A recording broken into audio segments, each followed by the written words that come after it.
Hello, everyone. This is Bjorn Speed Street from Soilwork, and you're watching LA Metal Media. LA Metal Media with Allie Jorgen. Hey everybody, this is Allie Jorgen from LA Metal Media Magazine, and we are live here in Hollywood, California with Bjorn from Soilwork. Welcome. Thank you.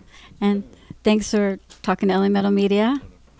The Ride Majestic is amazing, and it's possibly one of your most powerful CDs to date. For people who don't know what you guys went through, can you share with us how the album was created? Yes, I mean, we already knew that the album was kind of going to be, how can I say, a spin-off of the Living Infinite, but slightly darker. The Living Infinite was very existential lyrically, and I think we found something new with that album.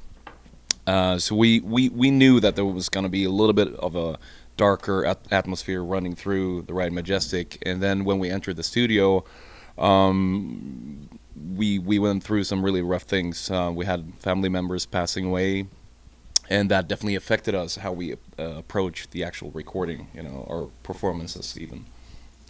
You decided to self-produce the vocals on this record for the first time. Yeah. Can you tell us about that process? Well, I kind of wanted to try it out, and I asked Jens Bogren, who was producing the record, if he was comfortable with that, and he said, normally I don't do that, but I trust you, Bjorn, so go ahead and do it. And so basically I just got a preamp and went to my hometown, and I have a good friend there who has a little bit of a, sort of like a studio, or more like a room, like a hangout, like a man cave even. Mm-hmm. So that's where I recorded all the vocals, and I felt very comfortable doing it, and I think the result was pretty cool. Awesome. You have the most amazing way of going from clean vocals to aggressive vocals.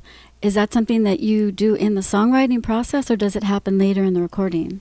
It depends. I try to write the lines, so to speak. Like sometimes it used to be very much, it's like, okay, we need a screamy verse, and then it's going to be a melodic chorus. But now I kind of more give the song what it deserves, and if it's just going to be clean vocals on the whole song, so be it, So I just try to feel it out, and really give it what it deserves, So that's usually how it happens. And sometimes I change it in the studio as well, It's especially this time, it was more, because there was so many things happening, right? So that did affect me, and my performance on the record.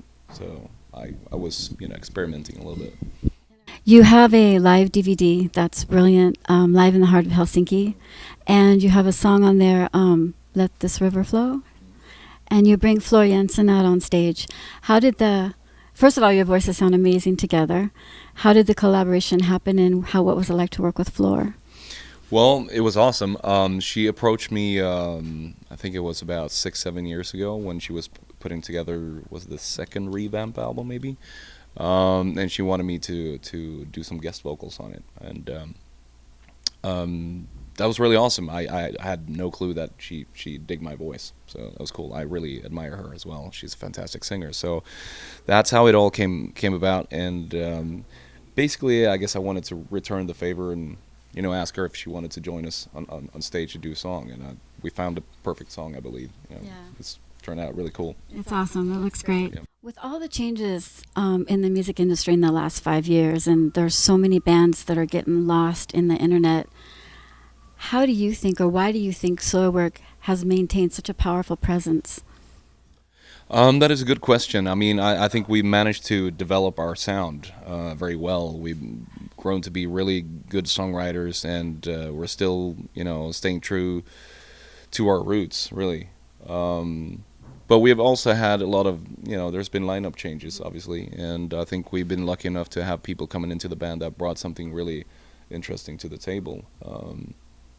And we've always been a very democratic band. It's never been a scenario where I wanted to find when Peter jumped off the band, it's like, okay, we need to find a new Peter. We need somebody who writes exactly like him and sounds like him. That was never the case. We wanted to have somebody who kind of understood our vision, musically, and also, on a, the personal chemistry is extremely important as well.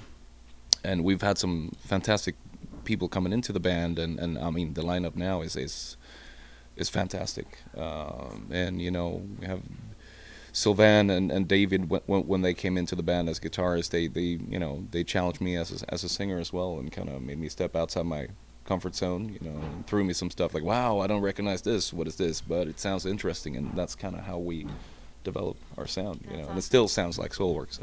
That's awesome. That's great. I know that there's some fans out there. I was reading some of the comments on some of your videos, and some of them say that you've helped them through depression and majorly had an impact on their life. How does it feel to know your music can make such a powerful impact on people? It is so hard to grasp, because you sit back home in your apartment, and you create those things, like you write lyrics, you write riffs, melodies, and then it has such a huge impact on people. It's really a great thing, and I know what depression is like, and I've gone through it, and it's really cool that we can help out just a little bit by playing music. It's awesome. It's a beautiful thing. That's so awesome that you can touch them that way and they respond. It's beautiful. So after the show tonight, you guys are heading back overseas. What's next for Soilwork? We're going to do a bunch of European festivals. We're also going to do India for the first time in July, Bangalore open air, so that's going to be pretty exciting. That's very exciting. Yeah, so there's that, and then in September we're going to do South America for the first time. So we got some stuff. South America up, loves metal. So. Yeah, oh, they do. Yeah. That's great. Yeah. How can fans connect with you guys? Through our Facebook page, Instagram, Twitter. So we're trying to update our pages as often as possible. So I guess that's the best way. And sometimes we do VIPs on tour as well. So that's also a great way of connecting. And a website as well? Yes. Awesome. Is there anything you want to add or say to your fans out there? Well, I'm just really happy that people are still coming out to our shows and buy our albums and really dig what we do, and because we still really believe in what we do. There's so much passion behind music, and I'm really happy that people recognize it. Great. Yep. Well, thank you very much. Thank you.